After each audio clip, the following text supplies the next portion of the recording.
तो इस वीडियो में अपन नया चैप्टर स्टार्ट करने वाले हैं जिसका नाम है प्रॉपर्टीज ऑफ मैटर, मैटर की प्रॉपर्टीज। मैटर को 3 पार्ट में डिवाइड कर रखा है। देखो, फ्लूइड मैकेनिक्स, सरफेस टेंशन और इलास्टिसिटी। ठीक है, ये 3 पार्ट है प्रॉपर्टीज ऑफ मैटर के। फ्लूइड मैकेनिक्स को भी फर्दर आगे 2 पार्ट में डिवाइड कर सकते हैं कि एक तो होता है फ्लूइड स्टैटिक और दूसरा होता है फ्लूइड डायनेमिक्स। फ्लूइड स्टैटिक क्या होता है?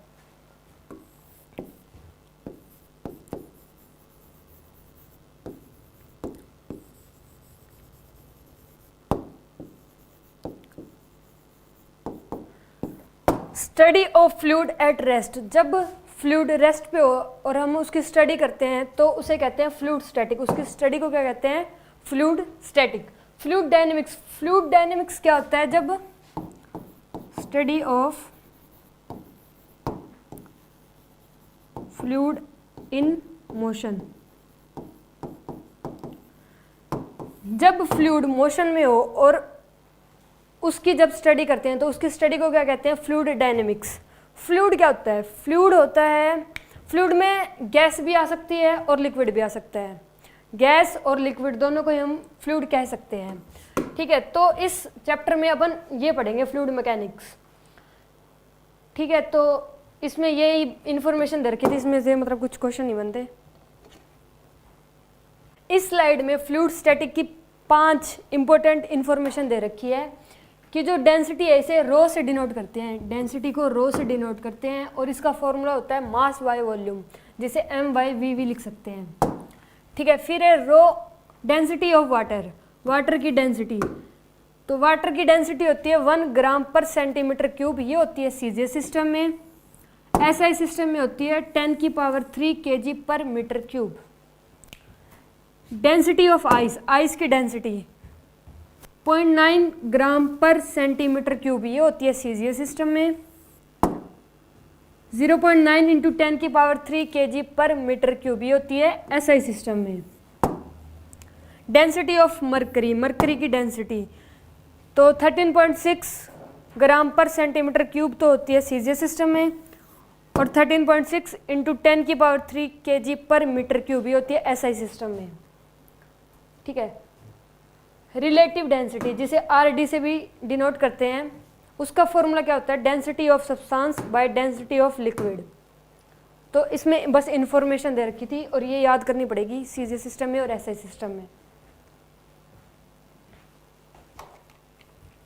फ्लूइड स्टैटिक के कुछ क्वेश्चन दे रखे हैं। डेंसिटी ऑफ सब्सटेंस इतनी है 2 इंटू 10³ kg पर metre cube. Density of liquid इतनी है 10³ kg पर मीटर क्यूब। हमें आरडी निकालना है। आरडी मतलब रिलेटिव डेंसिटी निकालनी है। तो रिलेटिव डेंसिटी का फॉर्मूला क्या था? Density of substance by density of liquid. तो ये लगाएंगे। डेंसिटी ऑफ सब्सटेंस कितनी है?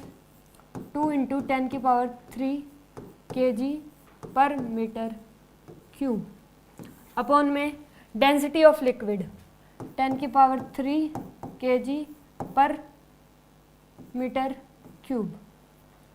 तो इससे ये कैंसिल हो जाएगा, तो आंसर क्या आ गया? 2। फर्स्ट क्वेश्चन का क्या आंसर है? 2। Second question, density of substance 2 into 10³ kg पर metre cube. Density of liquid 4 into 10³ kg पर मीटर क्यूब। तो आरडी रिलेटिव डेंसिटी निकालने अगेन, तो density of substance by density of liquid कर देंगे। 2 इंटू 10³ kg पर metre cube upon 4 into 10³ kg पर metre cube. इसे कट जाएगा, इसे कट जाएगा 1/2। तो आंसर क्या आ गया? 1/2। सेकेंड क्वेश्चन का आंसर है 1/2। ठीक है, third question, density of substance 3 into 10³ kg पर मीटर क्यूब है और density of liquid 3 into 10³ kg पर मीटर क्यूब। इसमें भी दिस अपॉन दिस कर देंगे, तो 3 इंटू 10³ kg पर metre cube upon 3 into 10³ kg पर मीटर क्यूब। इससे सारे कैंसिल आउट हो जाएगा, तो आंसर क्या आ गया? 1। तो ये सिंपल से कुछ क्वेश्चन थे फ्लूइड स्टैटिक के।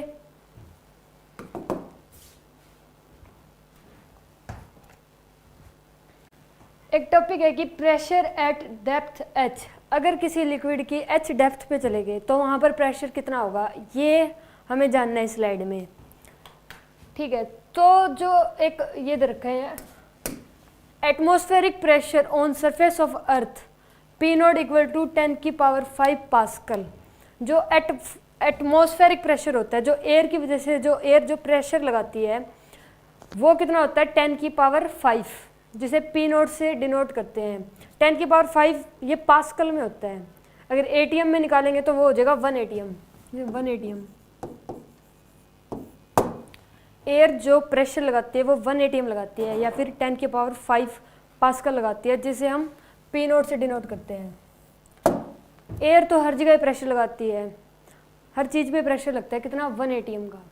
अब जब मुझ पे भी प्रेशर लग रहा है, ऐसे हवा के मोलिक्यूल से जो वो प्रेशर लगा रहे हैं, आगे से इधर से प्रेशर लगा रहे हैं, कितना 1 एटीएम का।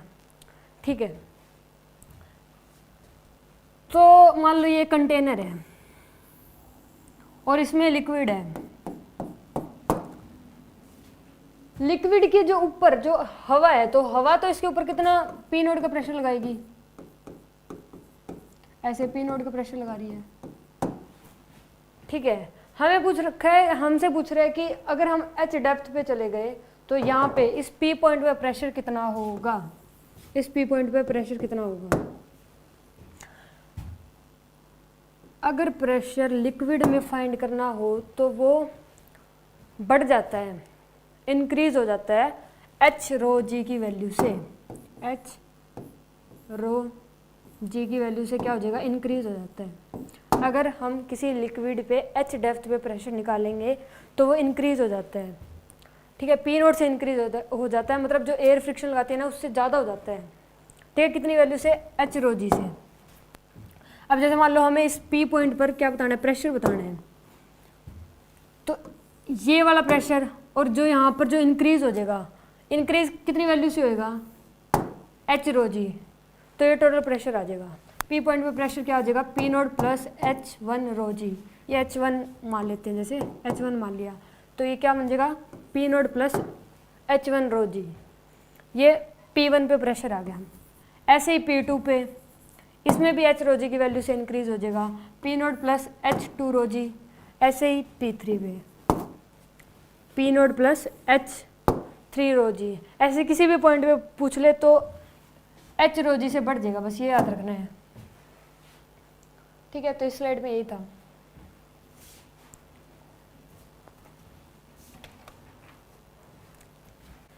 जो ये 5 लोग दिख रहे हैं, मेरे को इनके नाम नहीं पता, बस ये 5 लोग हैं ना, ये मान लो मतलब बहुत ज़्यादा अमीर थे।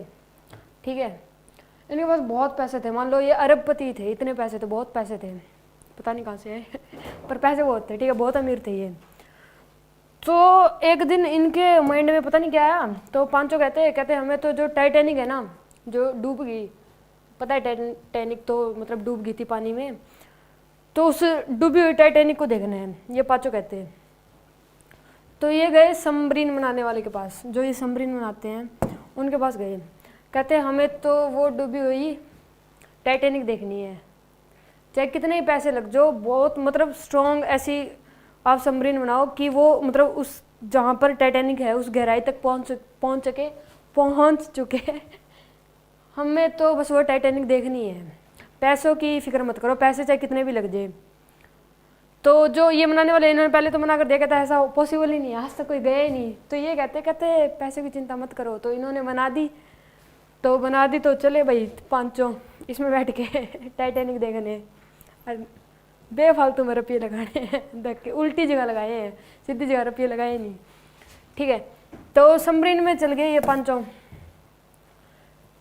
और जैसे जैसे मतलब ये नीचे जाते रहे, जैसे जैसे ये डेप्थ पे जाते रहे, एक समय के बाद ये सबमरीन फट गई और इन 5 की डेथ होगी। देख ली टाइटैनिक देख ली 5, फिर ये थे अब है नहीं अमीर, तो इनकी डेथ होगी। क्योंकि ये फट गई। और ये किस वजह से फटी, जो वाटर ने जो प्रेशर लगाया था, जितनी ज़्यादा नीचे जाओगे उतना ज़्यादा प्रेशर लगेगा, क्योंकि प्रेशर बढ़ता है किसी लिक्विड में एच रो जी की वैल्यू से, एच रो जी की वैल्यू से प्रेशर बढ़ता है और डेप्थ में जाओगे तो बढ़ता ही रहेगा। तो जिस वजह से ये सबमरीन थी जो फट गई थी, तो वहाँ तक तो कोई पहुँच ही नहीं पाया, वो तो इम्पॉसिबल है पहुँचना। अभी तक रिसर्च भी नहीं हुई कि कैसे जाए, बस इन्होंने तो देख ली submarine sorry Titanic.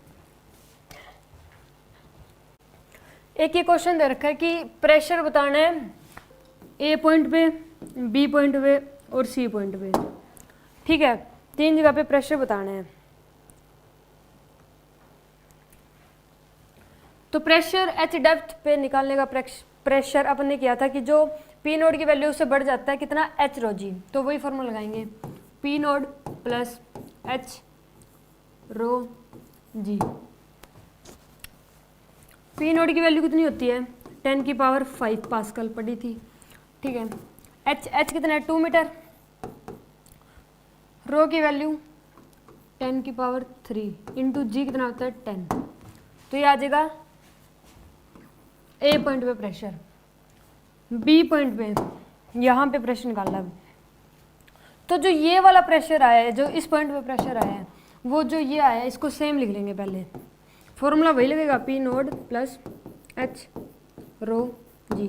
P nought की वैल्यू ये वाला लिख लेंगे, 2 इंटू 10⁵ इंटू 10। अब एच रो जी लग जाएगा, इसका एच रो जी मतलब इस पॉइंट में निकाल रहे हैं ना, तो ये यहाँ से एच रो जी लग जाएगा। एच कितना है 2, एच ये रहा 2। रो कितना है 2 इंटू 10⁵ इंटू जी कितना होता है 10। तो ये आ जाएगा बी पॉइंट पे प्रेशर। सी पॉइंट पे प्रेशर यहाँ का बताना है, तो यहाँ का अपन ने निकाल लिया, पी नोड ये अपन ने पूरा निकाल लिया ये, तो ये दोबारा ही लिख देंगे same, 5 + 2 into 10⁵ into 10 plus 2 into 10⁵ into 10। अब एच रो जी लग जाएगा, एच कितना है 2, रो कितना है 4 इंटू 10⁵ और एच कितना हो जाएगा 10। तो यहाँ से ये सोल्व करेंगे तो यहाँ से भी पॉइंट सी पर प्रेशर आ जाएगा। तो तीनों पॉइंट पे प्रेशर आ गए, पॉइंट ए पे, पॉइंट बी पे और पॉइंट सी पे प्रेशर निकालना था, ठीक है।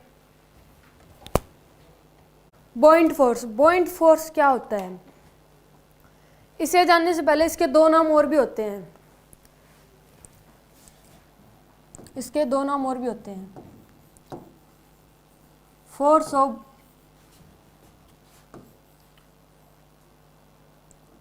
BUOYANCY, ठीक है। और एक और होता है अपथ्रस्ट फोर्स, इसके 2 और नाम भी होते हैं। जो बॉयंट फोर्स है इसे एफ से भी डिनोट करते हैं, एफ बॉयंट फोर्स को एफ इसका सिंबल होता है, इससे भी लिखते हैं, ठीक है। तो इसमें बॉयंट फोर्स के बारे में बता रखा है। बॉयंट फोर्स कब लगता है, किस डायरेक्शन में लगता है और हाउ मच कितना लगता है, व्हेन, डायरेक्शन, हाउ मच, ठीक है। 3 चीजें बता रखी है बॉयंट फोर्स के बारे में। ये कंटेनर है, इसमें लिक्विड है, इसमें कुछ चीज मतलब इमर्ज कर दी, मतलब डुबा दी, तो इस पर बॉयंट फोर्स लगेगा, अपथ्रस्ट लगेगा, एफ लगेगा ऊपर की तरफ, ऊपर की तरफ लगता है। ये रहा जो वाटर लगाता है, ठीक है, ये हमेशा mg से अपोजिट लगता है, ठीक है। देखो बता भी रखा है व्हेन कब लगेगा, when object is emerged inside some liquid, जब कोई ऑब्जेक्ट है उसे इमर्ज कर दे, डुबा दे किसी लिक्विड में, तब बॉयंट फोर्स लगेगा। Direction opposite to mg, opposite to mg के अपोजिट लगेगा, मतलब वर्टिकली अपवर्ड लगेगा। mg नीचे लगता है तो ये mg के अपोजिट मतलब ऊपर लगेगा, ठीक है। हाउ मच कितना लगता है बॉयंट फोर्स, हाउ मच कितना लगता है बॉयंट फोर्स, तो इसका एक फॉर्मूला होता है FF equal to mg/rd। mg पता है, rd मतलब रिलेटिव डेंसिटी, ठीक है। ये मास की टर्म में होता है ये वाला फॉर्मूला mg/rd। ये किसके टर्म में होता है? मास के टर्म में। जब मास के टर्म में पूछेगा तो फॉर्मूला ये वाला लगेगा FF इक्वल टू mg/rd। अगर डेंसिटी की फॉर्म में पूछ ले, अगर बॉयंट फोर्स पूछ ले डेंसिटी की फॉर्म में, ये और रगड़ आ गया था, तो उसका फॉर्मूला क्या होगा? रो वी जी। रो क्या है यहाँ पे? रो है डेंसिटी ऑफ लिक्विड, लिक्विड की जो डेंसिटी है वो रो है। वी क्या है? वी है इमर्स्ड वॉल्यूम। इमर्स्ड वॉल्यूम मतलब जो वॉल्यूम, अब कोई ऑब्जेक्ट है वो कितना इमर्स्ड हुआ है उसकी वॉल्यूम, रो वी जी में उसकी वॉल्यूम वी होती है। अगर कोई ऑब्जेक्ट पूरा ही डूबा हुआ है तो मतलब ये पूरी वॉल्यूम लेंगे, हाफ डूबा हुआ है तो हाफ वॉल्यूम लेंगे, क्योंकि ये एफ तभी लगेगा ना जब कोई ऑब्जेक्ट पानी के अंदर जाएगा, पानी में इमर्स्ड होएगा। जी क्या है? Acceleration due to gravity. तो ये फॉर्मूला तब लगेगा जब डेंसिटी की टर्म में हो, और ये वाला फॉर्मूला तब लगेगा जब मास की टर्म में। और जो ये वाला फॉर्मूला है ना, ये इसी से ही आया है, ये वाला फॉर्मूला इसी से ही आता है, सॉरी ये वाला फॉर्मूला इसी से आता है, ठीक है। इसमें बस ये बॉयंट फोर्स के बारे में बता रखा था।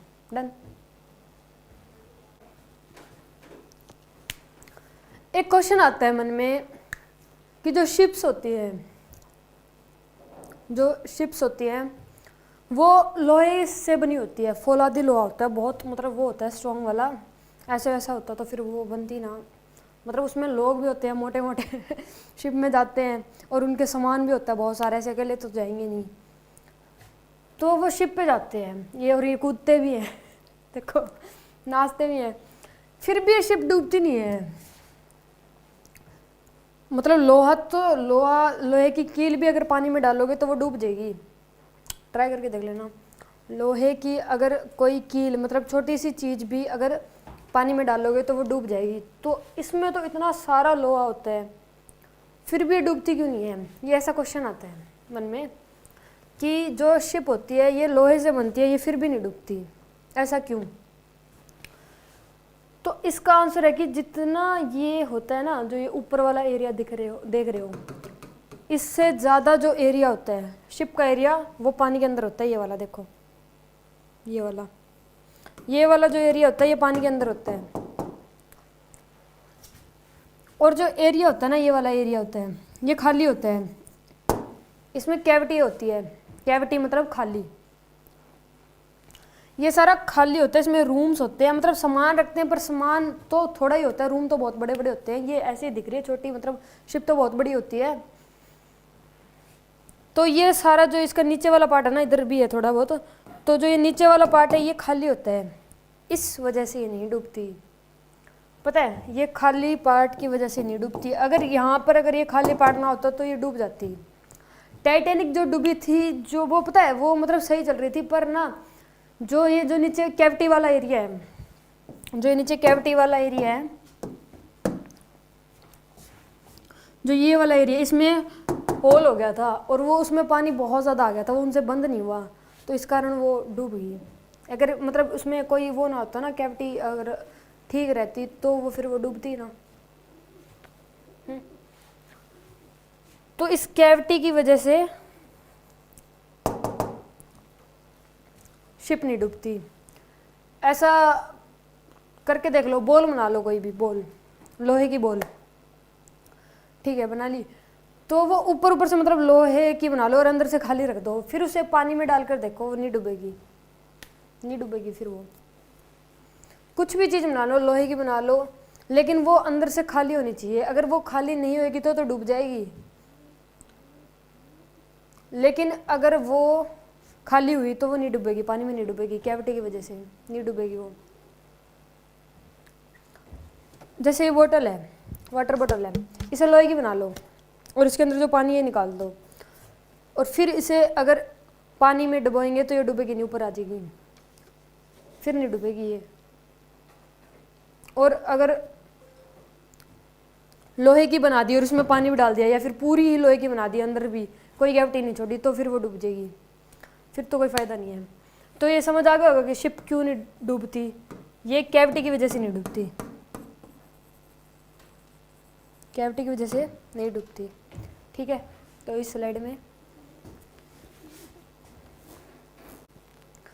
एक क्वेश्चन है कि ये बॉल है, ठीक है, इसे इमर्ज्ड कर दिया लिक्विड में, ये लिक्विड है, ये कंटेनर है, इसके अंदर लिक्विड है और इसके अंदर एक बॉल अपन ने डबो दी, मतलब इमर्ज्ड कर दी। तो इस बॉल का एक्सेलरेशन ढूंढना अपन ने, ठीक है। तो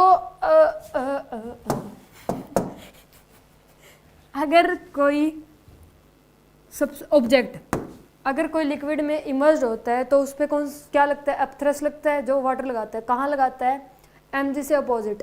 किस डायरेक्शन में लगाता है, mg से अपोजिट। mg कहाँ लग रहा है, नीचे। mg कहाँ लग रहा है, नीचे। ऊपर क्या लग रहा है, अपथ्रस्ट, ff, जिसे ff लिखते हैं अपथ्रस्ट को, ठीक है। तो अब हमें इस बॉल का क्या बताना है, एक्सेलरेशन बताना है। मास ऑफ बॉल दे रखा है 10 kg, डेंसिटी ऑफ बॉल दे रखी है 2 × 10⁻³ kg पर मीटर क्यूब, और डेंसिटी ऑफ लिक्विड, लिक्विड की कितनी डेंसिटी दे रखी है, 10⁻³ kg पर मीटर क्यूब। तो पहले क्या निकालेंगे, एफ निकालेंगे, अब थ्रस्ट निकालेंगे, एफ का फॉर्मूला क्या होता है, mg/rd। mg की वैल्यू कितनी हो जाएगी, 100, क्योंकि 10 है, mg की value 100। rd relative density, relative density का मतलब density of substance by density of liquid. ये डेंसिटी ऑफ सब्सटेंस की और ये डेंसिटी ऑफ लिक्विड की है। तो इसे सॉल्व करते हैं।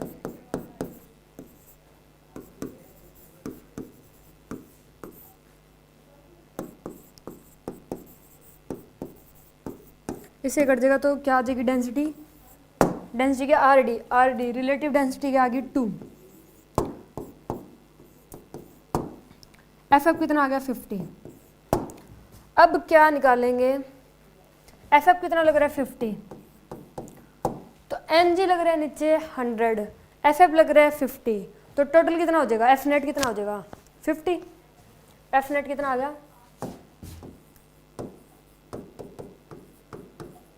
एक्सेलरेशन निकालना है। एक्सेलरेशन क्या होता है, force by mass, F by M. F कितना है 50, मास कितना था 10, एक्सेलरेशन कितना आ गया 5। तो क्वेश्चन हो गया सॉल्व। ठीक है, इसमें अगेन वही दे दिया, एक और क्वेश्चन वैसा सेम कि ये एक बॉल है और इसे किसी लिक्विड में इमर्ज कर दिया, तो इस इमर्ज की हुई बॉल का एक्सेलरेशन बताना है। वही इस पे एफ भी लगेगा, एम भी लगेगा।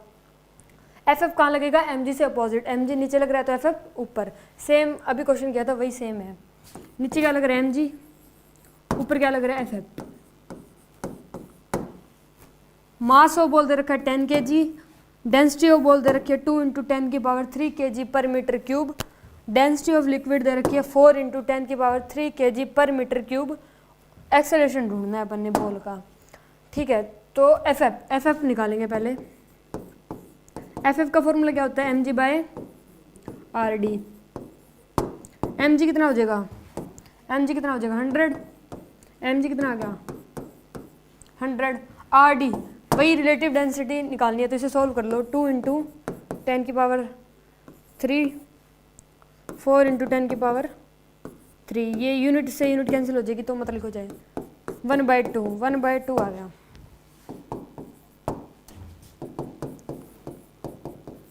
तो ये कितने आ जाएगा एफ 200। एफ कितना आ गया 200 आ गया।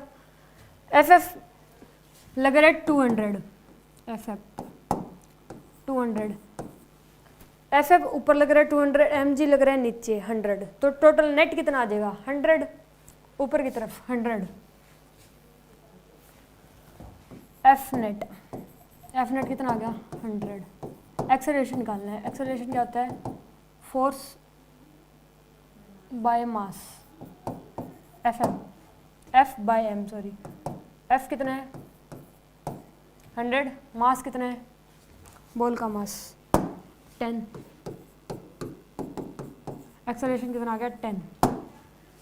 एक्सेलरेशन ऊपर की तरफ होएगा क्योंकि एफ एफ ज़्यादा है, तो एक्सेलरेशन की डायरेक्शन अगर पूछे तो वो ऊपर की तरफ होगी। वो लास्ट क्वेश्चन में बताई नहीं थी, बट इसमें जो वैल्यू ऊपर होगी, अगर एम जी बड़ा होता तो नीचे की तरफ जाती, एक्सेलरेशन नीचे की तरफ करती एक्सेलरेट, और अब एफ एफ बड़ा है तो 10 की स्पीड से ऊपर की तरफ। ठीक है, सेम क्वेश्चन वही है कि बॉल को इमर्ज्ड कर दिया लिक्विड में, तो इस इमर्ज्ड हुई बॉल का, इस इमर्ज्ड बॉल का एक्सेलरेशन बताना है, एक्सेलरेशन बताना है। ठीक है, तो अगर कोई ऑब्जेक्ट पानी में या फिर लिक्विड में इमर्ज्ड है, तो उस पर दो फोर्स तो लगते ही हैं, एम जी और एफ एफ। एफ एफ मतलब अप थ्रस्ट, एम जी कहाँ लगता है नीचे, और जो एफ एफ होता है वो एम जी के अपोजिट लगता है, ये अपने बेसिक वन में पढ़ा था एफ एफ।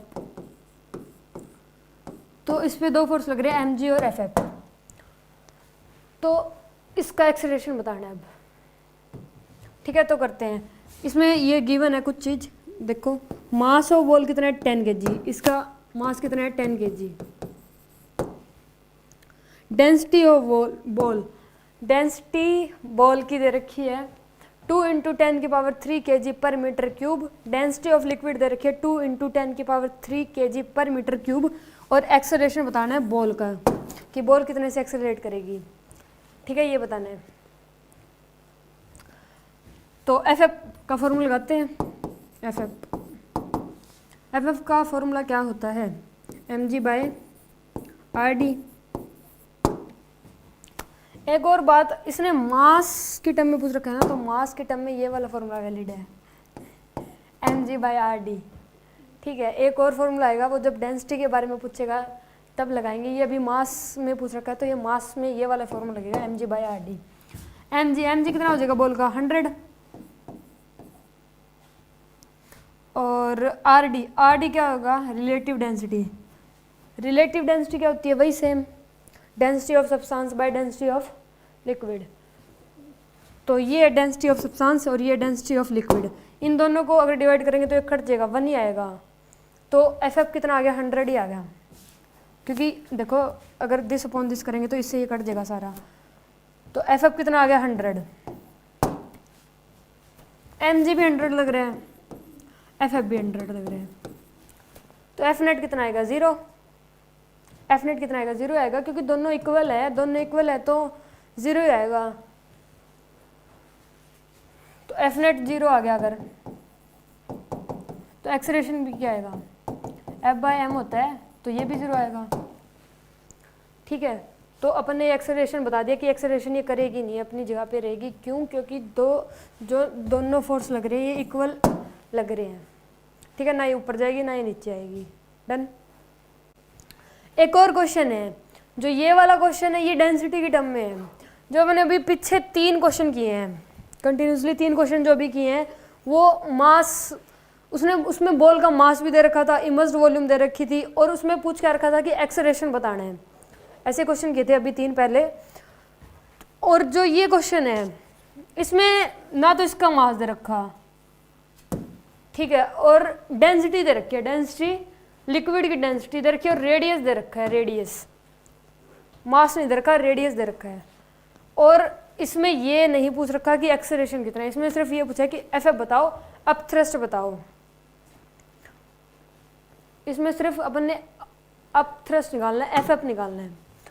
तो 2 फॉर्मूले करे थे, मास की टर्म में जो फॉर्मूला वैलिड होता है वो होता है एफ एफ का, वो कौन सा था, mg/rd। और जो एक और था एफ एफ, वो था रो क्यों करूँ vg। अरे सारे रफ हो गया, चलो कोई ना। एक तो फॉर्मूला था mg/rd, एक फॉर्मूला क्या था, रो vg। ये तब लगाया था जब मास के टर्म में क्वेश्चन था, ये डेंसिटी की टर्म में पूछ रखा है, तो ये वाला फॉर्मूला लगेगा। ठीक है, पिछले 3 क्वेश्चन में ये फॉर्मूला लग रहा था, अब इसमें ये वाला फॉर्मूला लगेगा। तो ये फॉर्मूला लगाते हैं, एफ एफ रो वी जी। रो क्या होता है? डेंसिटी ऑफ लिक्विड, वी क्या होता है? इमर्स्ड वॉल्यूम, और जी क्या होता है? Acceleration due to gravity. तो रो कितना दे रखा है हमें? 10⁻³ इंटू वी। वी क्या है? वॉल्यूम। स्फेरिकल बॉल है, स्फेरिकल बॉल की वॉल्यूम क्या होती है? 4/3 पाई आर क्यूब, ये होती है 4/3 पाई आर का क्यूब इंटू जी। जी की वैल्यू 10, आर हाँ देखो आर की वैल्यू दे रखी है, ये 2 चीज़ तो गिवन थी, radius of ball, density of liquid. तो आर की वैल्यू तो पुट कर सकते हैं, पाई इंटू रेडियस कितनी है? 4 का क्यूब इंटू 10। इसे सॉल्व करोगे तो एफ एफ आ जाएगा, अब थ्रस्ट आ जाएगा, और ये इसमें बताना था। तो क्वेश्चन हो गए सारे एफ एफ के, एफ थ्रस्ट के। ठीक है, principle of continuity. Principle of continuity पढ़ेंगे अपन इस स्लाइड में। प्रिंसिपल ऑफ कॉन्टिन्यूटी होता क्या है? तो सबसे पहले तो एक ये स्टेटमेंट दे रखी है, जो येलो बॉक्स में एक स्टेटमेंट दे रखी है, ये याद करनी है। पहले ये याद करेंगे, फिर इसका मतलब समझेंगे। क्या दे रखी है कि volume flux of flowing liquid always remain constant, कि जो वॉल्यूम फ्लक्स होता है किसी भी फ्लोइंग लिक्विड का, वो हमेशा क्या रहता है? कांस्टेंट रहता है, always remain constant. Volume flux क्या रहता है? कांस्टेंट रहता है। वॉल्यूम फ्लक्स होता क्या है? वॉल्यूम फ्लक्स होता है एवी का प्रोडक्ट, एवी का प्रोडक्ट। एवी का प्रोडक्ट क्या होता है? वॉल्यूम फ्लक्स होता है। अब यहाँ पे ए क्या है और वी क्या है, ये जानना है। तो यहाँ पे ए होता है, जैसे मान लो कोई भी पाइप है, उसका क्रॉस सेक्शनल एरिया वो ए होता है, और वी होता है वेलोसिटी, किस चीज़ की वेलोसिटी? अगर कोई पाइप है उसमें से कोई लिक्विड फ्लो कर रहा है, फ्लोइंग लिक्विड की वेलोसिटी वो होती है वी। तो इन दोनों का प्रोडक्ट कर देंगे तो वो वॉल्यूम फ्लक्स बन जाएगा। समझ गए वॉल्यूम फ्लक्स क्या होता है? Product of A and V. अब जैसे मान लो ये एक वो है, पाइप है, यहाँ से इसकी विड्थ ज़्यादा है, ये वाली विड्थ ज़्यादा है, और ये वाली विड्थ क्या है? कम है। यहाँ का जो वॉल्यूम फ्लक्स होगा, यहाँ का वॉल्यूम फ्लक्स क्या होगा? A1 V1।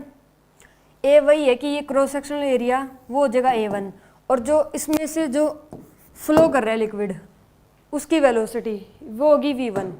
तो यहाँ का वॉल्यूम फ्लक्स क्या हो गया? A1 V1, क्योंकि प्रोडक्ट ऑफ ए भी होता है वॉल्यूम फ्लक्स, अभी पढ़ा है। तो यहाँ का वॉल्यूम फ्लक्स हो गया A1 V1, तो यहाँ का क्या हो जाएगा? A2 V2। A2 V2। एक और चीज़ की मतलब एरिया अगर बढ़ेगा ना, अगर एरिया बढ़ गया, जैसे देखो यहाँ पर एरिया बहुत ज़्यादा है ये, तो जो फ्लोइंग लिक्विड है उसकी स्पीड, उसकी वेलोसिटी कम हो जाएगी। यहाँ पर इसकी स्पीड कम है, वेलोसिटी कम है, किसकी? फ्लोइंग लिक्विड की। यहाँ पर तो कम है क्योंकि एरिया बहुत ज़्यादा है। अगर एरिया कम होगा, अब देखो यहाँ पर एरिया कम है ना, ये कितना ज़्यादा था, यहाँ पर एरिया कम है। अब एरिया कम होगा तो यहाँ पर स्पीड ज़्यादा हो जाएगी, वेलो जो पानी जो भी मतलब लिक्विड है जो फ्लो कर रहा है उसकी स्पीड यहाँ पर ज़्यादा होगी इसके कंपैरिजन यहाँ पे, क्योंकि यहाँ पे विड्थ कम है और यहाँ पे विड्थ ज़्यादा है। ठीक है, अब अपन ने यहाँ का वॉल्यूम फ्लक्स निकाल लिया, यहाँ का वॉल्यूम फ्लक्स निकाल लिया। यहाँ का क्या है? A1 V1 और यहाँ का A2 V2। तो ये दोनों एक दूसरे के इक्वल रहेंगे, तभी ये बता रखा है ना कि volume flux of flowing liquid always remain constant. तो ये कांस्टेंट रहेंगे तो एक दूसरे के इक्वल हो जाएंगे, और जब ये A1 V1 equal to A2 V2 हो जाएगा तो इसे ही प्रिंसिपल कॉन्टिन्यूटी कहते हैं। प्रिंसिपल ऑफ कॉन्टिन्यूटी यही है, A1 V1 equal to A2 V2। ठीक है, एक क्वेश्चन है प्रिंसिपल ऑफ कॉन्टिन्यूटी पे, इसमें ये वही सेम इन्फॉर्मेशन दे रखी है कि volume flux of flowing liquid always remain constant. ये क्वेश्चन है, इसमें यहाँ का ये दे रखा है ए और वी दे रखा है, ये वी है यहाँ पे, v मतलब वेलोसिटी ऑफ फ्लोइंग लिक्विड ये है, ठीक है। A2 दे रखा है और V2 निकालना है, ये इसे V1 मान लो, इसे V2 मान लो। तो प्रिंसिपल ऑफ कॉन्टिन्यूटी लगाएंगे। प्रिंसिपल ऑफ कॉन्टिन्यूटी क्या थी? A1 V1 equal to A2 V2, तो वही लगाएंगे, A1 V1 equal to A2 V2। A1 कितना है? 8, V1 कितना है? 10,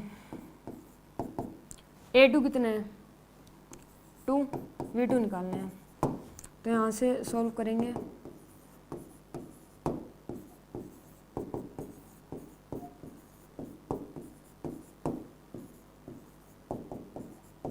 V2 कितना आ जाएगा? 40,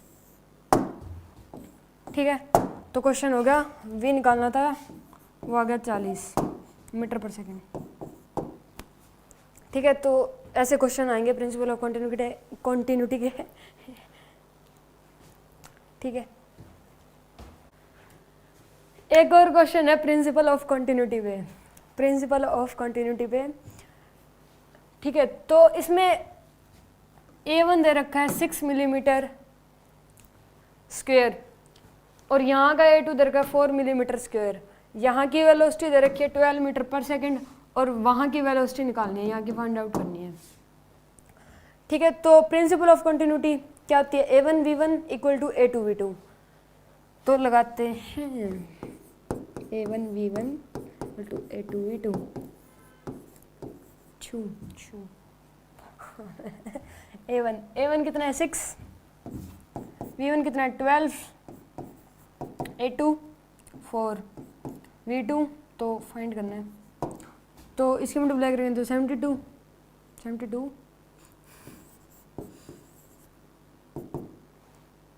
4 ही है ना ये, हाँ ठीक है, 4 V2। तो यहाँ से V2 72 डिवाइडेड बाई 4, इसे 2 से कट करेंगे तो 36 18। तो V2 की वैल्यू आ गई 18 मीटर पर सेकेंड, क्या आ गई? 18 metre per second.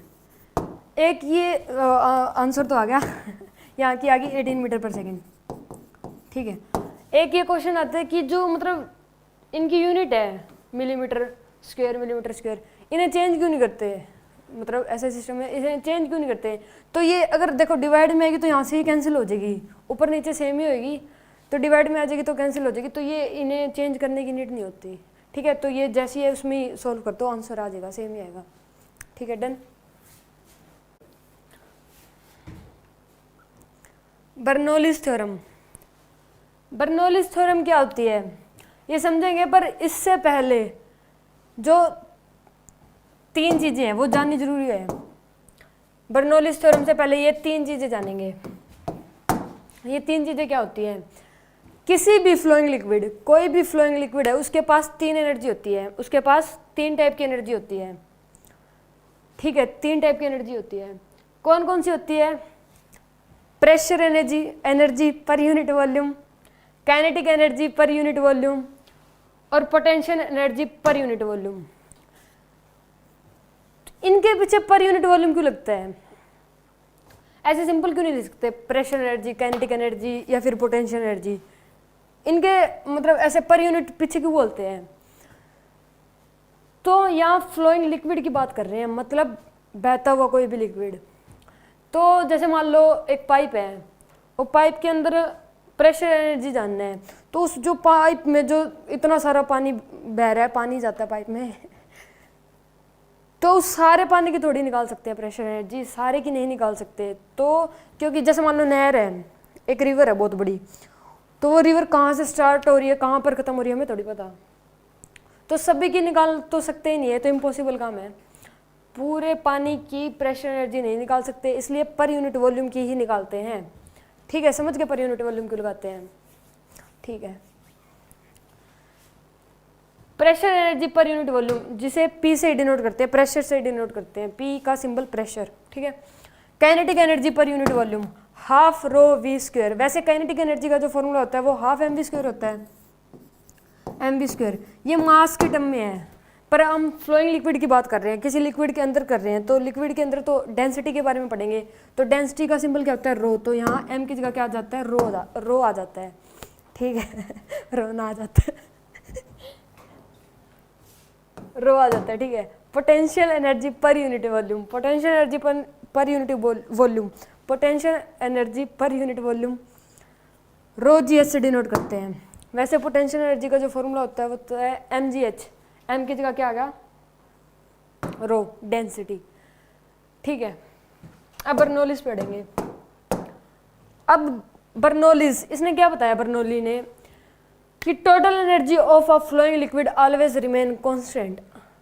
Flowing liquid के पास 3 एनर्जी होती है, प्रेशर एनर्जी पर यूनिट वॉल्यूम, काइनेटिक एनर्जी पर यूनिट वॉल्यूम और पोटेंशियल एनर्जी पर यूनिट वॉल्यूम। तो वो जो सब एनर्जी है अगर उनको सम कर दे, उनका टोटल कर दे, तो वो क्या होती है, कांस्टेंट रहती है। तो वो क्या रहती है, कांस्टेंट। फ्लोइंग लिक्विड की जितनी भी एनर्जी है, जो तीनों एनर्जी है, उनका सम हमेशा क्या रहता है, कांस्टेंट रहता है। ये बर्नौली ने बताया, ठीक है। तो इन तीनों का मतलब एक ही है, जो ये 3 बॉक्स बना रखे येलो बॉक्स, इन तीनों का मतलब एक ही है। इसमें टोटल एनर्जी क्या क्या थी, इसमें प्रेशर एनर्जी पर यूनिट वॉल्यूम, काइनेटिक एनर्जी पर यूनिट वॉल्यूम, पोटेंशियल एनर्जी पर यूनिट वॉल्यूम। तो क्या रहती है, वो कांस्टेंट रहती है। ऊपर वाले का और नीचे वाले का मतलब एक ही है, ठीक है। अब चाहे इनके फॉर्मूले पुट कर दो। इसका फॉर्मूला क्या पढ़ा था, प्रेशर एनर्जी पर यूनिट वॉल्यूम का, पी प्रेशर से डिनोट करते हैं। काइनेटिक एनर्जी पर यूनिट वॉल्यूम को हाफ रो वी स्क्वायर से, और पोटेंशियल एनर्जी पर यूनिट वॉल्यूम को रो जी एच से। इन सबको ऐड करेंगे, इन सबका सम करेंगे, तो ये क्या रहेगी, कांस्टेंट। तो ये तीनों बातें याद रखनी पड़ेगी, मतलब तीनों का एक ही है, पर ये फॉर्मूले, ये डेफिनेशन होगी, ये मतलब ऐसे थोड़ा याद तीनों करने पड़ेंगे, ठीक है। तो ये बर्नौली ने बताया अपनी थ्योरम में, ठीक है। ये क्वेश्चन है बर्नौलीज थ्योरम पे। तो इसमें प्रेशर दे रखा है,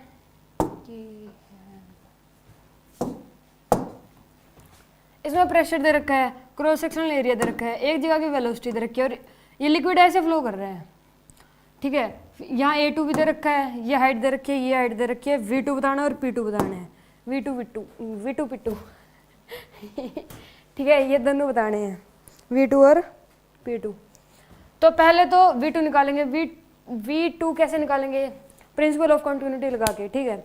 A1 V1 equal to A2 V2। तो पहले वो A2 V2 कर लेते हैं यहाँ निकाल लेते हैं, ठीक है। A1 कितना है, 8, V1 कितना है, 10 इक्वल टू A2 कितना है, 4, V2 हमें निकालना है। तो ये कितना आ जाएगा,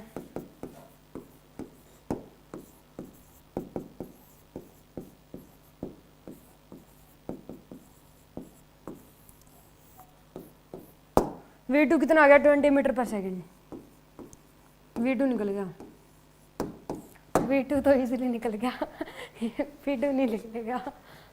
अब P2 निकालना है। P2 निकालने के लिए बर्नौलीज थ्योरम लगानी पड़ेगी। बर्नौलीज थ्योरम क्या थी कि जो तीनों एनर्जी है उनको ऐड कर दें, ठीक है, वहाँ से वो P2 निकलेगा। तो करते हैं, यहाँ की जो टोटल एनर्जी है और यहाँ की टोटल एनर्जी है वो इक्वेट कर दो, ठीक है। Total energy at point A और total energy at point A2। नहीं, इसे B पॉइंट मान लो, इसे A पॉइंट मान लो बस। Total energy at A equal to total energy at B। तो बर्नौलीज थ्योरम लगाएंगे।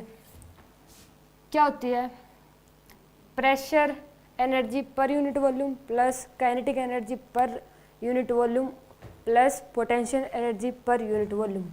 तो पहले प्रेशर लगाते हैं। प्रेशर कितना दे रखा है, 10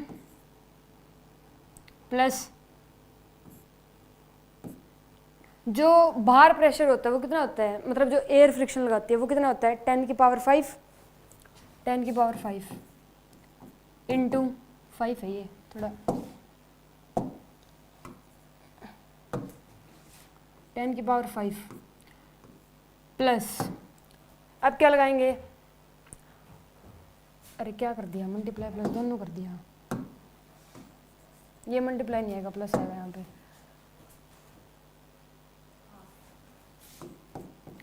half rho g h rho v का स्क्वायर, हाफ रो वी का स्क्वायर। अब रो क्या है, डेंसिटी, डेंसिटी कितनी होती है लिक्विड की, 10 की पावर 3 इंटू वेलोसिटी, 10 दे रखी है वेलोसिटी, तो 10 का स्क्वायर, 10 की power 2 plus rho g h, rho कितनी होती है 10 की पावर 3, जी 10 और एच कितना है 10। इसको इक्वल टू कर देंगे, इक्वेट करना है ना। Total energy at A point पे अपन ने लिख ली, total energy at point B वो अब लिखेंगे। तो प्रेशर तो निकालना ही है, तो P2 का, तो P2 ये तो निकालना ही है, P2 प्लस हाफ इंटू 10 की पावर 3 वेलोसिटी, यहाँ की वेलोसिटी अपन ने निकाली थी ये रही 20 का स्क्वायर प्लस 10 की पावर 3 इंटू 10 इंटू जो ये हाइट दे रखी है 4 मीटर 4। अब इसे सॉल्व करना है, ये बन जाएगा थोड़ा, ये बन जाएगा 10 की पावर 6 प्लस में हाफ को क्या लिख सकते हैं 0.5 इंटू 10 की पावर 3, ये कितना बन जाएगा, मल्टीप्लाई में ना, 10 की पावर 5। अब प्लस करेंगे, ये भी क्या बन जाएगा 10 की पावर 5 इक्वल टू P2 का P2 प्लस 1/2 को क्या लिख सकते हैं 0.5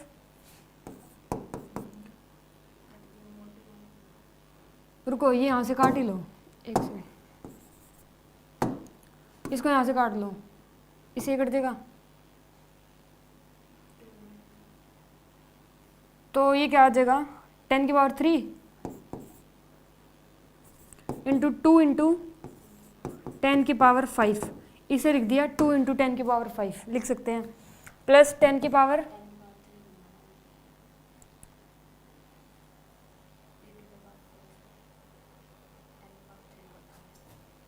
3 कहाँ से आ गई, एक सेकंड, यहाँ पे कुछ नहीं आएगा ना, 10 की पावर 3 नहीं आएगा ये, रुको,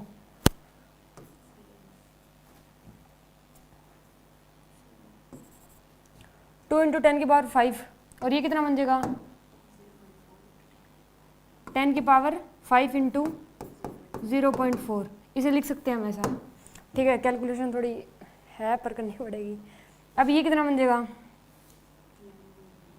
अगर यहाँ से 10.5 कॉमन लेंगे तो ये बन जाएगा 11.5 इंटू 10 की पावर 5, ठीक है, इक्वल टू P2 और ये कितना बन जाएगा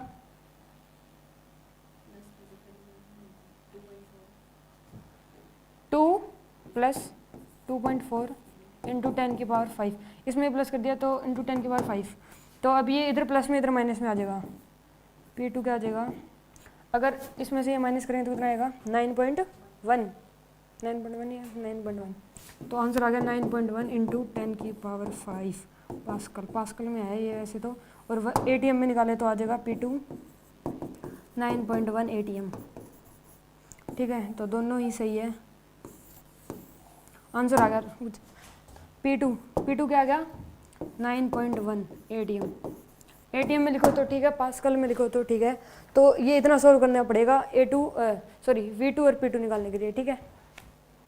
एक सेम क्वेश्चन है कि वही V2 और P2 निकालना है, इस बार ऐसे लिक्विड फ्लो हो रहा है, ठीक है, ये 10 मीटर हाइट दे रखी है, यहाँ की हाइट नहीं दे रखी, इसे रेफरेंस मान लेंगे, A2 दे रखा है 2 मिलीमीटर स्क्वायर, प्रेशर दे रखा है 20 ATM, A1 दे रखा है 4 मिलीमीटर स्क्वायर और वेलोसिटी दे रखी है यहाँ पे 10 मीटर पर सेकंड, ठीक है। तो A2 निकल जाएगा प्रिंसिपल ऑफ कंटिन्यूटी से, A1 V1 equal to A2 V2 करेंगे तो, ठीक है, और ये P2 ये निकलेगा बर्नौलीज थ्योरम से, ठीक है। तो पहले V2 निकालते हैं, A1 V1 equal to A2 V2। A1 कितना है 4, ये रहा। V1 कितना है 10। A2 कितना है 2, V2 निकालना है तो यहाँ से आ जाएगा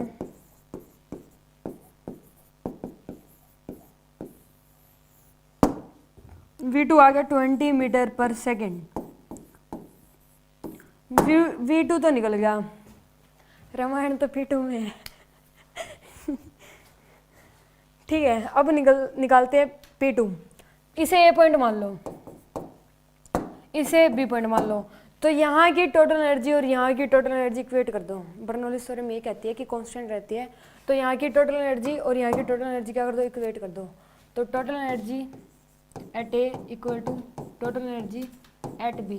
बर्नौलीज थ्योरम क्या थी, pressure plus half rho v square plus rho g h, ये लगानी है। ठीक है, तो पहले ए पॉइंट पे निकालते हैं। प्रेशर कितना है 20 इंटू 10 की पावर 3 प्लस हाफ, डेंसिटी कितना है 10 की पावर 5 होता है यहाँ पे एयर में, सॉरी 5 होएगा यहाँ पे।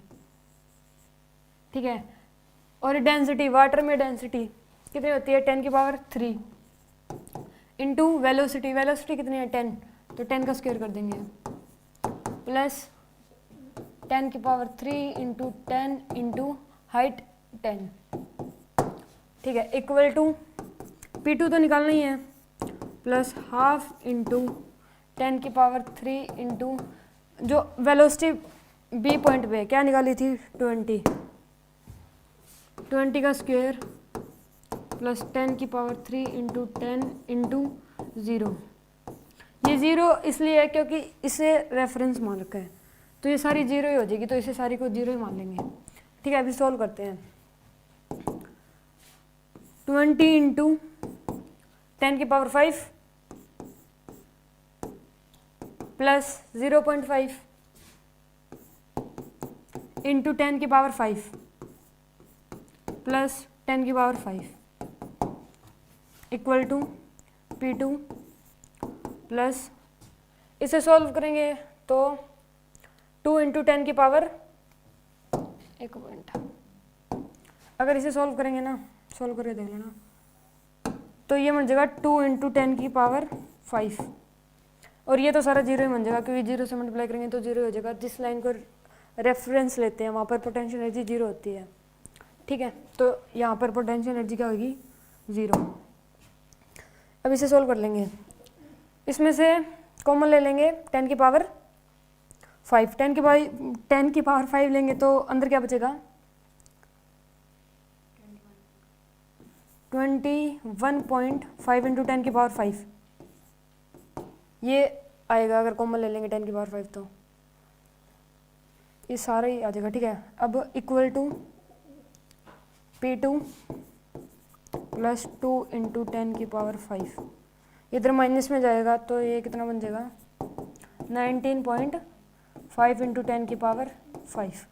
ठीक है, ये आ गया आंसर, पास्कल में आता है ये, और अगर इसे ATM में कन्वर्ट करेंगे तो आ जाएगा 9.5 ATM।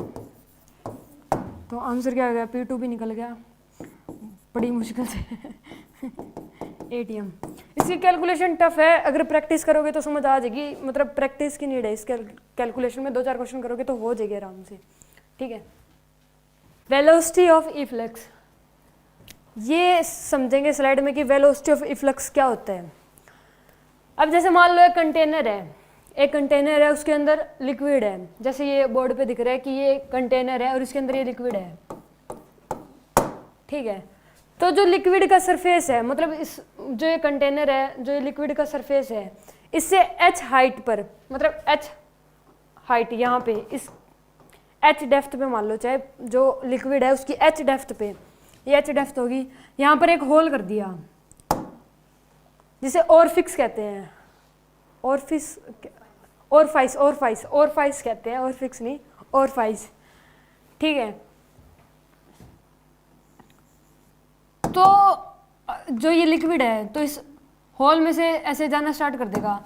तो जब ये पानी निकलेगा ना, मतलब पानी मान लो इसमें, अगर जब ये पानी इस होल में से निकलेगा ना तो ये स्पीड से निकलेगा, मतलब किसी स्पीड से निकलेगा। स्पीड मतलब वेलोसिटी, वेलोसिटी से निकलेगा। जितनी वेलोसिटी से ये निकलेगा ना उस वेलोसिटी को ही कहते हैं वेलोसिटी ऑफ इफ्लक्स। कंटेनर में होल कर दिया और जो होल है उसमें से जो लिक्विड निकल रहा है वेलोसिटी से, कुछ वेलोसिटी से जो लिक्विड निकलेगा उसे ही क्या कहते हैं, वेलोसिटी ऑफ इफ्लक्स कहते हैं। ठीक है, समझ गए। और उसकी वैल्यू कितनी होती है, √2gh। उसकी वैल्यू क्या होती है, √2gh। Velocity of efflux, velocity of efflux को v से डिनोट करते हैं। ठीक है, वेलोसिटी ऑफ इफ्लक्स को v से डिनोट करते हैं और इसका फॉर्मूला क्या होता है, √2gh। √2gh, जी क्या है यहाँ पे, एक्सेलरेशन ड्यू टू ग्रेविटी। जी क्या है यहाँ पे, एक्सेलरेशन ड्यू टू ग्रेविटी।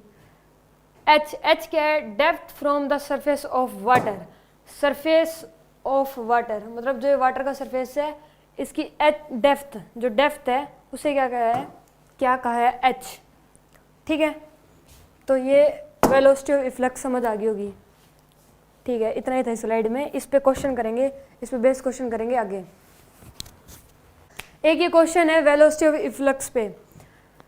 ठीक है, इसमें ये बताना है कि ओरफिस, और ये इसे कहते हैं, होल को ही कहते हैं।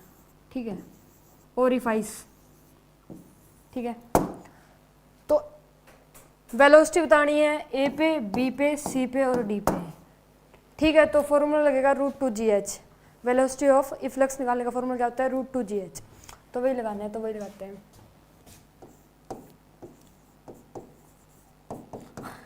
√2gh। जी कितना आता है 10, एच की वैल्यू क्या रखी है 20, तो ये कितना आ जाएगा √400। ये सॉल्व करेंगे तो 20 आ जाएगा, 20 मीटर पर सेकेंड। ठीक है, तो ए पॉइंट पे वेलोसिटी आ गई कितनी, 20 metre per second. Velocity from orifice B orifice, ये नाम ही बहुत अजीब अजीब है, ऐसे नाम रखते हैं कोई। इसमें भी सेम फॉर्मूला लगेगा √2gh। 2 इंटू जी कितना होता है 10, हाइट। अब हमें यहाँ तक की निकालनी है, तो मतलब ये ऊपर सारी ही बतानी पड़ेगी। तो जो ये हाइट है ना, ये हाइट, तो ये हाइट ये पूरी यहाँ से इसके सरफेस से लेके और जहाँ तक बतानी है, बी तक बतानी है ना, तो ये सारी हाइट लेनी पड़ेगी। तो ये हाइट कितनी हो जाएगी टोटल 40। समझ गए 40 क्यों हुई। ठीक है 40, तो ये कितना आ जाएगा √800। √800 कितना होता है 20√2 मीटर पर सेकेंड। वेलोसिटी आ गई। ठीक है, कहाँ पे आ गई, बी वाले जो ये वाला ओरिफाइस है इसमें से इतनी वेलोसिटी से पानी गिरेगा, इसका मतलब ये होता है। ठीक है, मतलब लिक्विड जाएगा इतनी वेलोसिटी से। सी पे बतानी है, वही सेम फॉर्मूला √2gh। 2g की वैल्यू वही। अब h जो ये है ये तो लेके चलनी है, इसमें 20 और ऐड कर देंगे क्योंकि हम सी पॉइंट तक पहुंच गए। तो ये ऊपर वाला ये सारी ऐड लेनी पड़ेगी सारी। तो ये कितनी हो जाएगी टोटल 60। ये क्या बनेगी, कितनी बनेगी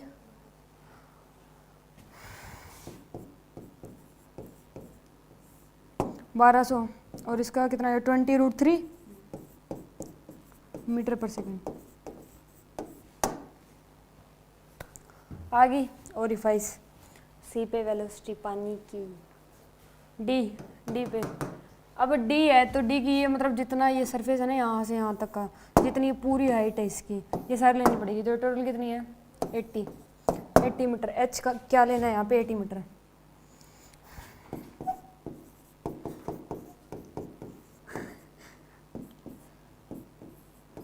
√1640 मीटर पर सेकेंड।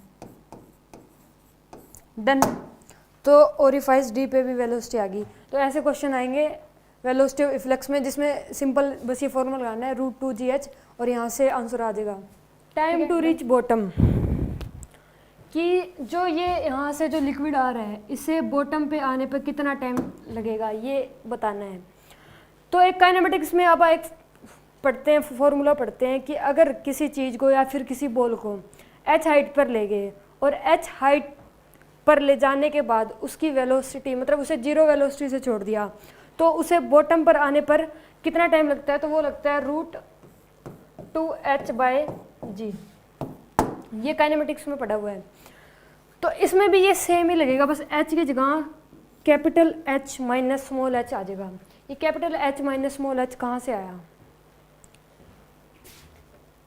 जो ये कंटेनर है इसकी जो पूरी हाइट है वो कितनी दे रखी है h, मतलब यहाँ से सरफेस से जो लिक्विड है जितना, उसकी हाइट कितनी दे रखी है h, और जो लिक्विड के सरफेस से जो ये ओरिफाइस है इसकी हाइट कितनी दे रखी है स्मॉल h, और ये कितनी दे रखी है capital H minus small h, मतलब ये हो ही जाएगी capital H minus small h। तो ये h, बस इस h की जगह ये वाला h पुट करना है, तो फॉर्मूला आ जाएगा टाइम टू रीच बॉटम कितना, √2 into capital H minus small h/g। तो इस फॉर्मूले से टाइम पता चल जाएगा कि कितने टाइम बाद जो, मतलब कितना टाइम लगेगा लिक्विड को बॉटम पे आने पे।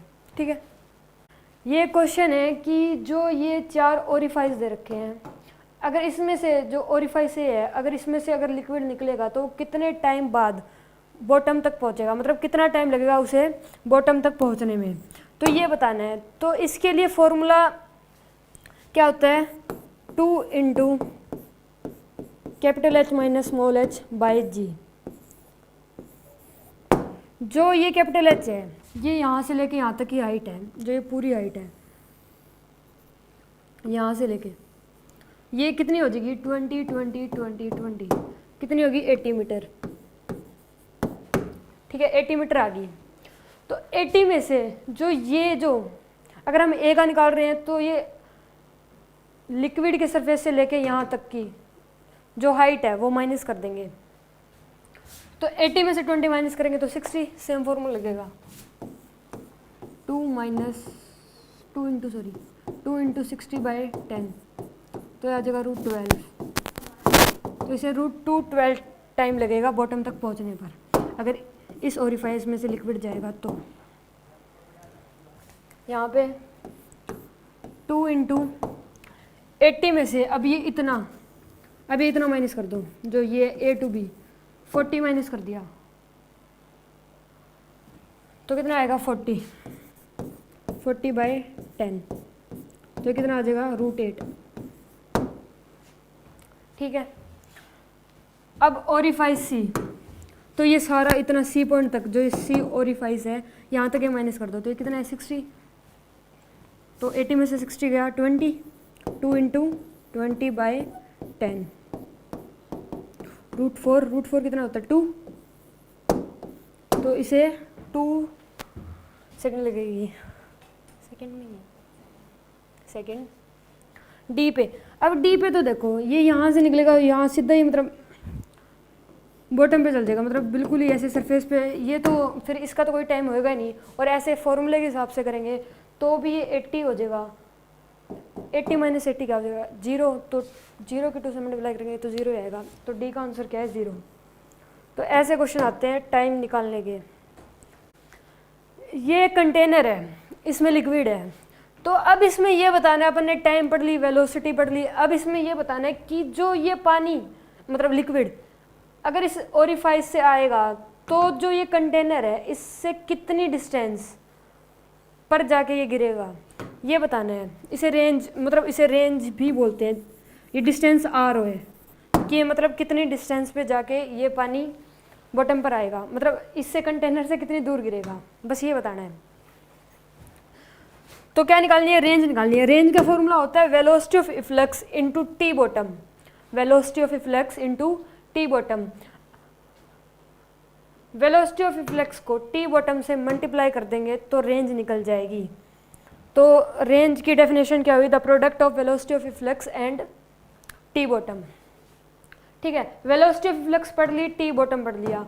वेलोसिटी ऑफ इफ्लक्स का फॉर्मूला क्या होता है, √2gh, इंटू टी बॉटम जो अभी पढ़ा है उसका फॉर्मूला क्या होता है, √2 into h minus h by g. तो ये फॉर्मूला लगा के हम ये बता सकते हैं कि जो ये लिक्विड है ये कितनी डिस्टेंस पर गिरेगा, कंटेनर से कितनी दूर गिरेगा, उसे क्या कहते हैं, रेंज कहते हैं। तो रेंज पे भी क्वेश्चन आएंगे, वो करेंगे अभी। ये ऐसे क्वेश्चन है रेंज निकालने के लिए, रेंज निकालने के क्वेश्चन है। अब जैसे ये ओरिफाइस ये है तो इसमें से जो ये लिक्विड आएगा, जो ये जितनी डिस्टेंस पे गिरेगा, कंटेनर से जितनी डिस्टेंस पे ये गिरेगा उसे ही रेंज कहते हैं, और वो ही बतानी है इन क्वेश्चन में। 4 पार्ट है, 4 ओरिफाइस है, चारों ओरिफाइस में रेंज बतानी है कि ये कंटेनर से कितनी कितनी डिस्टेंस पर गिरेंगे। ठीक है, तो रेंज निकालने का फॉर्मूला क्या पढ़ा था, velocity of flux into time to reach the bottom, ये पढ़ा था।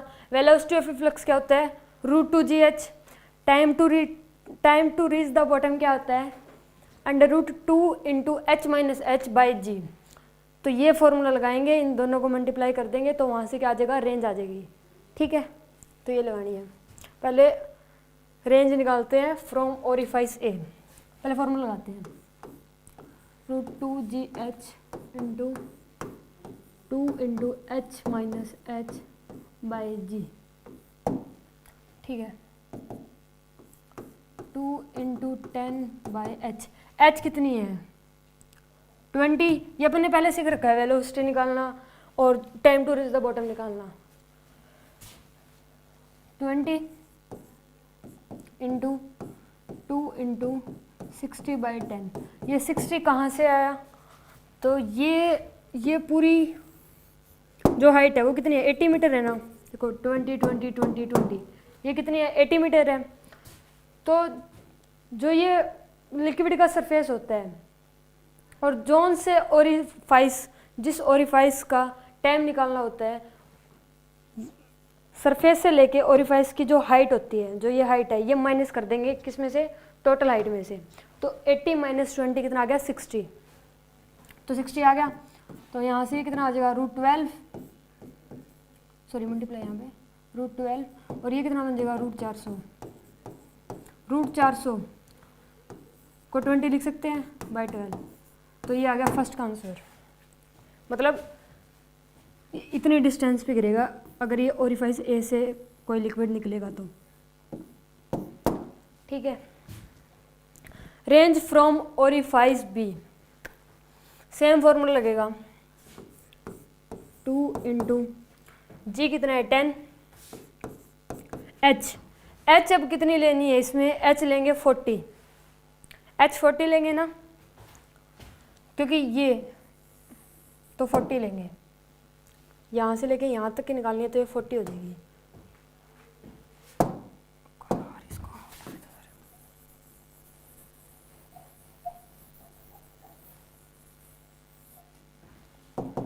हो जाएगी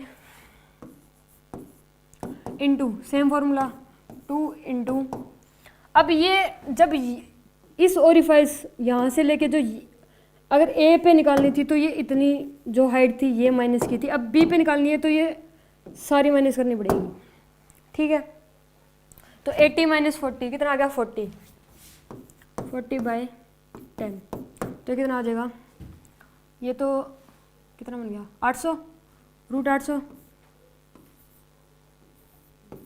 इंटू √8। इसे क्या लिख सकते हैं, 2 इंटू और इसे 2√2, तो कितना बन जाएगा, क्या कर दिया, गड़बड़ हो गई है, 20√2 तो ये आ गया, और ये तो कितना बन जाएगा, 40 इंटू 2 आ गया कितना, 80 आ गया। ठीक है,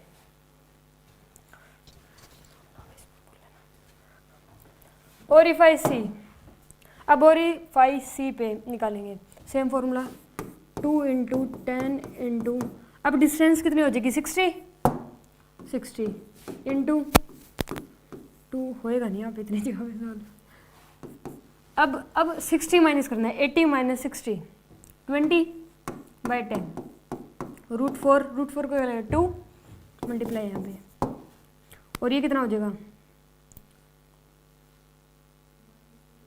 √1200, √1200 को क्या लिख सकते हैं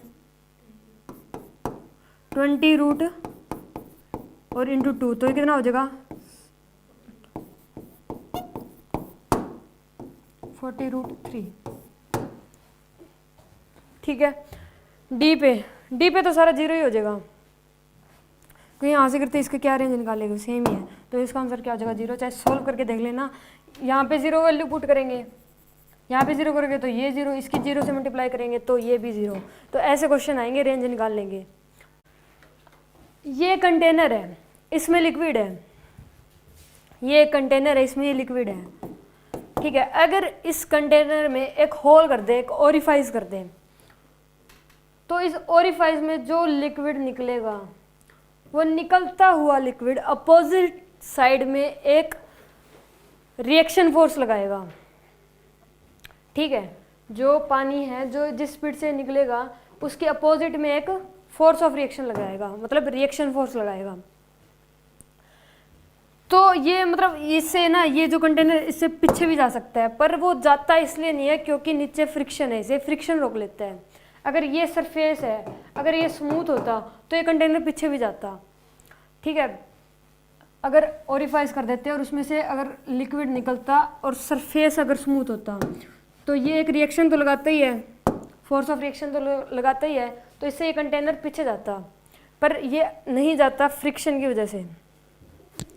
ठीक है, जैसे घरों में जो पाइप होती है उसमें से जैसे मान लो अचानक से हम पाइप चलाते हैं तो वो पीछे से ऐसे नहीं करती सांप की तरह, तो वो ये सेम प्रोसेस होता है उसमें भी जो पानी है वो रिएक्शन लगाता है अपोजिट साइड में, तो इसलिए वो ऐसे करती है। ठीक है, तो जो फोर्स ऑफ रिएक्शन होता है उसकी वैल्यू कितनी होती है, ये कितना अपोजिट फोर्स लगाता है, तो वो होता है ρAV का स्क्वायर। कितना होता है ρAV का स्क्वायर। ठीक है, ρAV का स्क्वायर। यहाँ पे रो क्या है, density of the liquid, liquid की डेंसिटी। ए क्या है, cross sectional area of orifice, जो ये एरिया है, जो ये एरिया है ये क्या है, cross sectional area of orifice. V क्या है, वेलोसिटी ऑफ फ्लक्स, जिस वेलोसिटी से जो ये लिक्विड है जो ये निकल रहा है उसे ही क्या कह रखा है वी, उसे क्या कहते हैं वीई, वेलोसिटी ऑफ फ्लक्स। तो इस फॉर्मूले में बेस्ड भी क्वेश्चन आते हैं जो अभी करेंगे। ठीक है, अब हमने सब कुछ सीख लिया, निकालना, वेलोसिटी ऑफ फ्लक्स सीख लिया, time to reach the bottom सीख लिया, रेंज सीख लिया। ठीक है, ये सब अब एक क्वेश्चन में आ गया, ये सब निकालने हैं। ये कंटेनर है जिसमें क्या है, लिक्विड है, इसकी हाइट कितनी है 40 40 20, कितनी होगी 100, कितनी होगी टोटल 100 मीटर। पहले तो ए पॉइंट पे निकालेंगे सब कुछ, velocity of flux, time to reach the bottom and range. ठीक है, 3 पार्ट निकालेंगे, फिर बी पॉइंट पे निकालेंगे, फिर क्या करेंगे बी पॉइंट पे निकालेंगे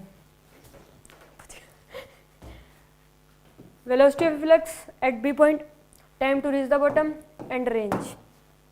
ठीक है, तो पहले कहाँ निकालते हैं ए पॉइंट पे।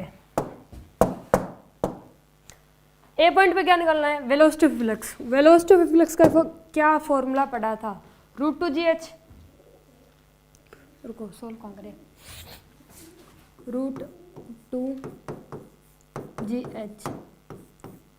2 इंटू जी की वैल्यू 10, h हाइट क्या है 40 मीटर, तो ये कितना आ जाएगा 800, 800 क्या लिख सकते हैं 20√2, तो ये क्या आ गया वेलोसिटी ऑफ फ्लक्स आ गया 20√2 आ गया। इसे हटाना पड़ेगा थोड़ा सा।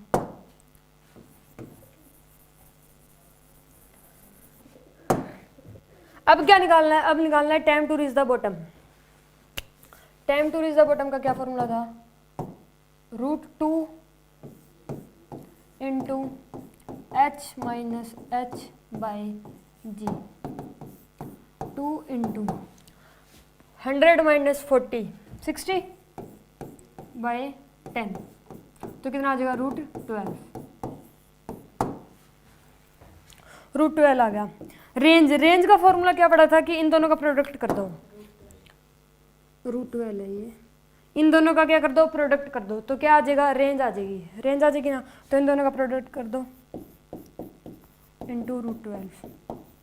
ठीक है, तो ए पार्ट के सब निकल गए, वेलोसिटी ऑफ फ्लक्स निकल गया, time to reach the bottom निकल गया एंड रेंज निकल गई। ऐसे ही बी पॉइंट पे निकालते हैं।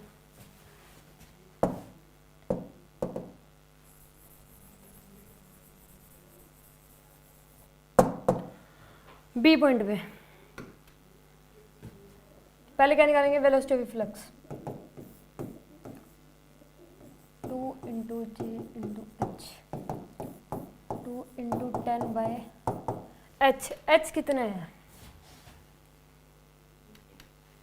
40, तो ये हो गया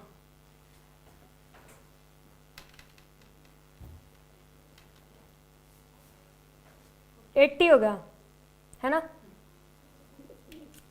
80 हो गया, 80 बस यही है। तो ये कितना बन जाएगा, √1600, √1600 को क्या लिख सकते हैं 40। तो velocity of flux at point B कितनी आ गई 40। ठीक है, अब निकालेंगे time to reach the bottom.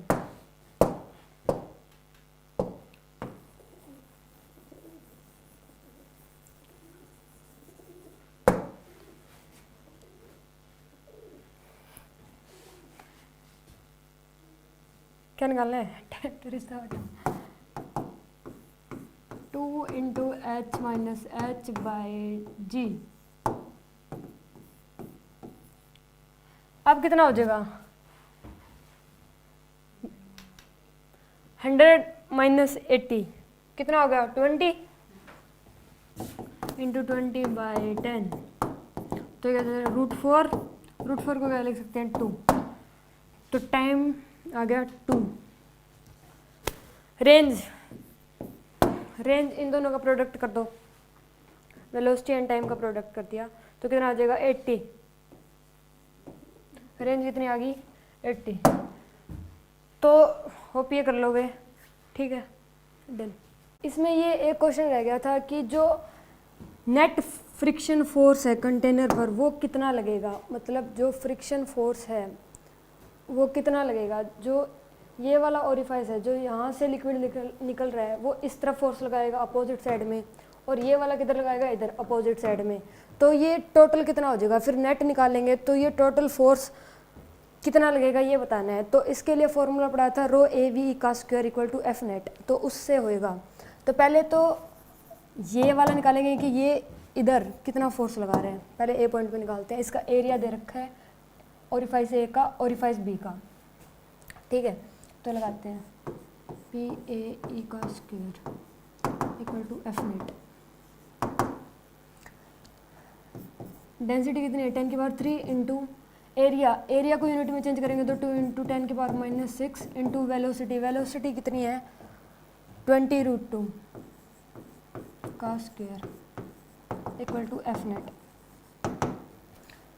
ठीक है, तो ये सॉल्व करते हैं 10 की पावर -6 इंटू ये बन जाएगा 800 इक्वल टू F नेट। तो 800 इंटू 2 कितना हो जाएगा